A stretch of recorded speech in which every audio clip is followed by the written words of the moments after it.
Halo, selamat pagi, selamat siang, selamat malam, atau kapanpun teman-teman membuka video ini.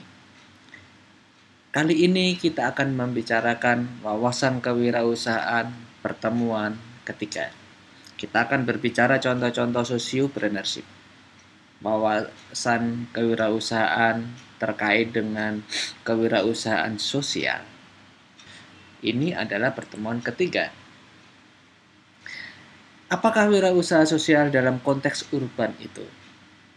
Kalau minggu kemarin pada pertemuan kedua kita berbicara wirausaha sosial, nah sekarang lebih fokus kepada konteks urban. Kewirausahaan sosial merupakan peluang untuk membentuk model bisnis yang kondusif untuk memberdayakan masyarakat sekitar. Hasilnya ingin dicapai bukan keuntungan material atau kepuasan pelanggan, tetapi bagaimana gagasan yang diajukan itu dapat berdampak positif bagi perusahaan. Nah, esensi kewirausahaan sosial itu apa? Yang pertama, menjalankan usaha apa saja, tidak rugi dan merugikan orang lain. Yang kedua, mengembangkan modal sosial, kejujuran, dan jaringan silaturahim yang ada di dalam masyarakat. Yang ketiga, peduli pada manusia dan lingkungannya, alam, tumbuhan, dan hewan. Nah, kita lihat untuk bisa mengetahui bagaimana masyarakat itu bisa memahami kondisi pasar, maka perlu dilakukan survei. Dan survei itu bisa dilakukan dengan cara langsung ke konsumen. Atau kita sebut sebagai get out of the building atau GOOB. Nah, survei langsung ke calon pengguna atau get out of the building atau GOOB itu tujuannya apa? Tujuannya agar seorang entrepreneur itu jangan membangun produk secara terisolasi dari marketnya. Dalam melakukan survei ini, kita akan melakukan validasi masalah. Kita lihat kecerdikan Samsung dalam melakukan GOOB. Samsung melakukan GOOB itu pada saat antrian penjualan iPhone. Kita tahu iPhone adalah kompetitor Samsung. Hasilnya apa? Konsumen membutuhkan gadget yang layarnya lebar. Kalau teman-teman ingat pada waktu itu Steve Jobs mengejek kompetitornya. Kenapa harus menggunakan gadget dengan layar lebar? Lebih besar. Ya, 6 inch dan sebagainya. Tapi ternyata yang dilakukan Samsung dan perusahaan-perusahaan produsen handphone lainnya itu memang berdasarkan survei. Memang Samsung melakukan survei pada saat antrian penjualan iPhone. Dari situ mereka tahu bahwa konsumen membutuhkan layar lebar, membutuhkan handphone dalam ukuran besar layarnya. Sehingga pada periode berikutnya Samsung merilis handphone dengan layar yang lebih besar dan booming. Sehingga dia bisa mengimbangi penjualan dari iPhone. Nah, bagaimana cara mengukur sebuah hasil? Cara mengukur sebuah hasil itu adalah pertama, putuskan berdasarkan hasil terendah yang diterima sebagai hasil yang valid. Itu sama dengan minimum sukses kriteria. Putuskan berdasarkan hasil terendah yang diterima sebagai hasil yang valid. Hasil terendah yang diterima sebagai hasil yang valid. Itu sama dengan minimum sukses kriteria. Kriteria sukses minimal. Nah, contoh. Ini adalah seorang wirausaha sosial, namanya Nur Collison. Ya, Nur Collison ini lahir 9 Oktober 1977, lulusan dari jurusan akuntansi Untak, Surabaya. Membidani Pantai Perigi Credit Union sejak tahun 2003. Pantai Perigi Credit Union. Credit Union ini adalah sebuah koperasi yang diawali, yang lahir di Jerman, ya, yang fokus pada simpan pinjam. Ya, masuk Indonesia tahun 50-an, tetapi tidak bisa berkembang dengan baik karena pada waktu itu terjadi krisis. Ya, ada pemberontakan G30S dan sebagainya, sehingga tahun 1965 bangkrut. Nah, bangkrut kenapa? Karena mereka kredit union ini berubah fokus dari koperasi simpan pinjam berubah menjadi koperasi serba usaha. Pada waktu itu terjadi krisis pangan dan sebagainya, sehingga anggota banyak meminjam dalam bentuk makanan, dalam bentuk barang, tetapi tidak punya kemampuan untuk mengembalikan, membayar, otomatis bangkrut. Ya. Namun tahun 90-an kredit union itu mulai dirintis kembali di Indonesia.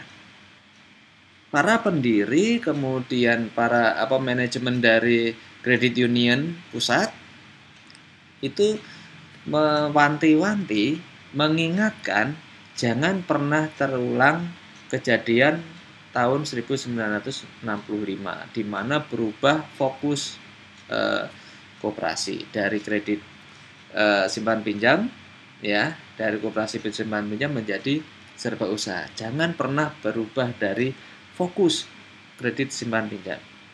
Dan akhirnya dari tahun 90-an itu bisa berkembang sampai sekarang.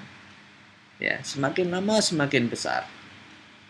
Salah satunya ada yang dirintis di Pantai Perigi Credit Union tahun 2003. Ya. Nah, kredit union ini tidak menjanjikan orang untuk kaya, tetapi dia menjanjikan mendidik orang untuk menyelesaikan masalah keuangannya sendiri secara bersama-sama. Di sana diajarkan bagaimana mengelola keuangan. Pada tahun 2011, Nur Collison ini merintis berdirinya lembaga keuangan, Koperasi Jasa Keuangan Syariah Madani, KJKS Madani. Ya, belajar dari kredit union, kemudian dia merintis koperasi, namanya adalah Lembaga Keuangan Koperasi Jasa Keuangan Syariah Madani, KJKS Madani. Nah, Nur Collison ini tinggal di desa Tasikmadu, Kecamatan Watulimo, Trenggalek. Pantai Perigi Credit Union, ya, Pantai Perigi Credit Union dan KJKS juga berada di desa yang sama. Dua-duanya sampai sekarang masih berjalan. Ya, mereka punya anggotanya sendiri-sendiri. Ini adalah seorang pengusaha sosial. Berikutnya itu adalah Musion. Musion menanam bakau di tepian atau muara sungai. Ya, ini adalah salah satu bentuk wirausaha sosial. Musion ini lahir di Bojonegoro 7 Mei 1962. Pekerjaannya adalah tenaga HR BPN, sopir, pedagang palawija, juru ukur, perusahaan kontraktor. Karyanya apa?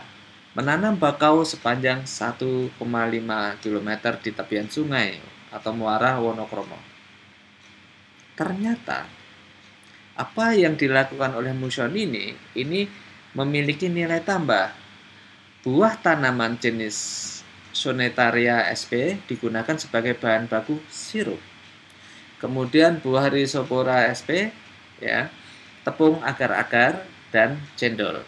Dia menjadi bahan baku tepung agar-agar dan cendol. Kemudian buah Avicennia sp menjadi bahan baku keripik.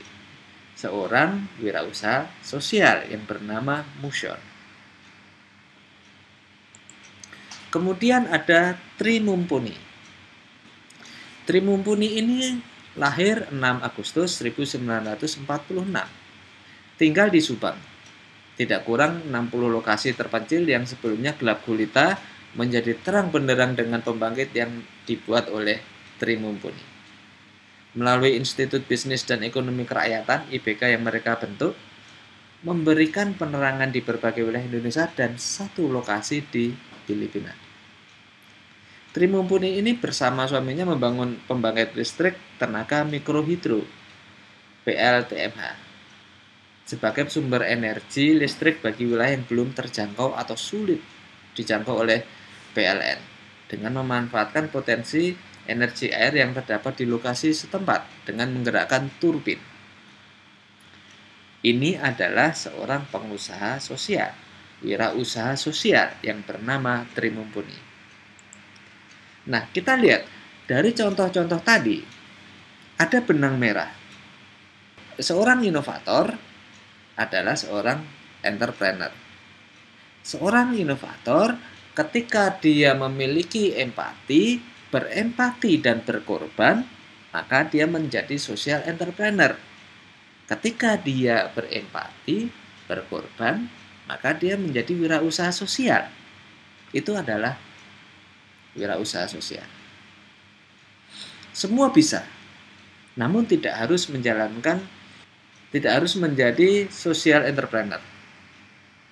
Ya, semua bisa, tetapi tidak harus menjadi social entrepreneur. Kita bisa berpeluang besar mematangkan benih menjadi socio entrepreneur dengan cara mempercepat, memperluas, dan mempertajam intuisi di dalam berbisnis, di dalam usaha untuk menjadi socio entrepreneur. Artinya apa? Semua anak bangsa sangat potensial untuk menjadi entrepreneur atau socio entrepreneur. Mulai anak-anak sampai orang tua, pria maupun wanita. Berpendidikan SD sampai S3. Mulai dari bersifat inovatif, menghasilkan yang terbaik, ya, menghasilkan menghadapi tantangan dengan daya tahan dan daya juang yang tinggi. Itu adalah kesimpulan dari socio entrepreneur. Terus apa yang akan Anda lakukan? Apa yang harus Anda lakukan setelah Anda melihat apa itu sociopreneur, apa itu sociopreneur konteks urban? Yang harus Anda lakukan yang pertama, bentuk kelompok tidak lebih dari 4 orang per kelompok. Pastikan semua anggota itu berkomitmen untuk terlibat di dalam aktivitas ini. Secara bersama-sama melakukan proses pengamatan atau identifikasi keberadaan wirausaha sosial di sekitar domisili anggota kelompok. Anda tidak diperkenankan menggunakan wirausaha sosial yang sudah dibahas pada pertemuan sebelumnya. Artinya apa yang sudah saya sampaikan tidak boleh digunakan untuk mengerjakan tugas ini. Lakukan pendalaman melalui observasi maupun wawancara dan rekam aktivitas Anda bersama kelompok Anda. Itu yang harus Anda lakukan. Terus apa yang harus Anda hasilkan? Setelah Anda melakukan, terus apa yang harus Anda hasilkan? Yang pertama, satu hasil diskusi kelompok yang membahas profil dan aktivitas wirausaha sosial yang dipilih. Hasil diskusi ditulis di dalam format presentasi PPT. Satu hasil rekaman aktivitas kelompok, kemudian hasil rekaman aktivitas itu disimpan dalam bentuk film atau file movie.